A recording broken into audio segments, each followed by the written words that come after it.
Bahauddin police की मंशियात फरोशों के खिलाफ कार्रवाई। 37 किलोग्राम चरस बरामद, मुलजिमान गिरफ्तार। डिस्ट्रिक्ट पुलिस ऑफिसर मंडी बहाउद्दीन सादिर हुसैन खोखर की खसूसी हिदायत पर मंशियात फरोशों के खिलाफ क्रैकडाउन के दौरान थाना मयाना गोंदल पुलिस ने मंशियात फरोशों के खिलाफ कार्रवाई करते हुए बड़ी तादाद में मंशियात बरामद करके मुलजिमान उमर हयात, सोनम आई और खिजर हयात को गिरफ्तार कर लिया।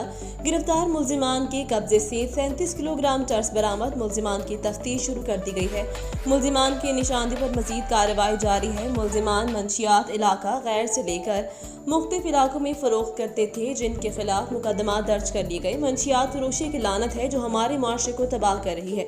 मंशियात फरोश किसी रियायत के मुस्तहिक नहीं, उनके खिलाफ सख्त कानूनी कार्रवाई की जा रही है। इस मौका पर डिस्ट्रिक्ट प्रेस क्लब के चेयरमैन शहजाद हसन चौधरी ने मूंग में बढ़ती हुई वारदातों, कत्ल गारत, मंशियात पर तशवीश का इजहार किया।